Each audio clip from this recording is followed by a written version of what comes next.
My name's Katie. I grew up here in York, the oldest of 4 kids, all of whom are just up there.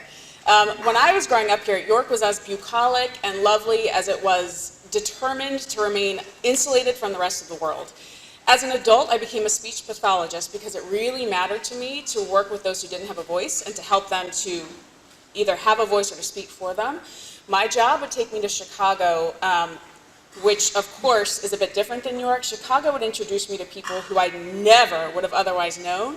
All sorts of people from all over the world, including a young man who I got way over attached to at work.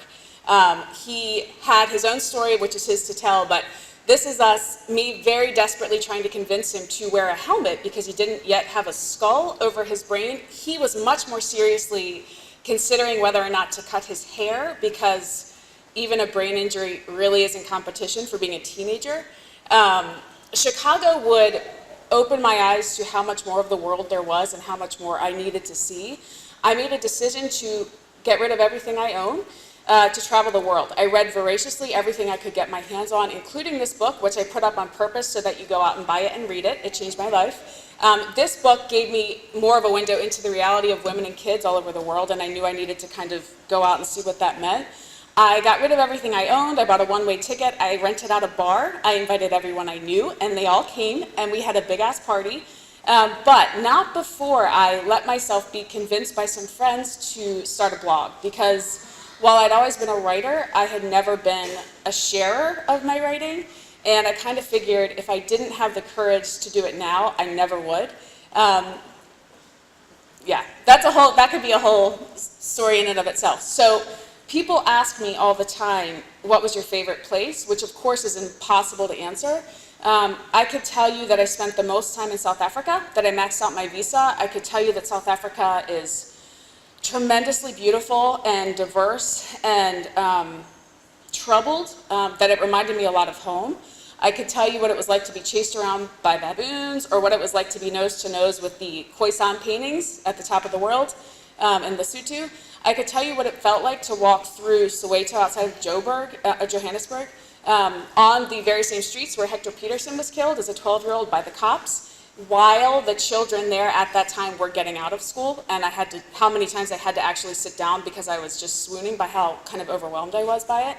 I could tell you what it was like to go to Ireland for the first time with the intention of finding my family. I could tell you that I succeeded, that they were all adorable and moderately like assholey in their humor. They all kind of looked like me, and I knew for sure that my grandma was super, super excited somewhere up in heaven with her sisters and brother. I could tell you that I did not regret hiking the 800 kilometers of the Camino through Spain, even after bed bugs multiple times, even after the auditory catastrophe that is 100 people in a room sleeping on adjoining bunk beds. That I didn't regret the people that I met, some of whom will be family for the rest of my life. That was my crush right there in the middle. I was madly in love with him, and he knew it. He was dreamy. Similarly, how grateful I was to get away from some of those people that, like, praise Jesus, I'll never have to see them again. I could tell you what it felt like to get to know some kids in Kenya and how there's no rhetoric or headline or statistic that compares to the light in young girls' eyes as they talk about their dreams of being afforded an opportunity to go to school in a place where that comes really rarely. I could tell you I left with far more questions than I did answers. I could tell you that to see giraffes in the wild as big as dinosaurs made me fully certain that there's a God and that she's hilarious. I could tell you that Greece for me was a really, really invigorating kind of wild experience, that it was a gritty, dirty, kind of gnarly place, that I fell madly in love with it, that there were very few groups of people globally who were as warm and welcoming in totality as the Greeks. I could tell you that to show up on Santorini as a woman alone in the off-season is unusual.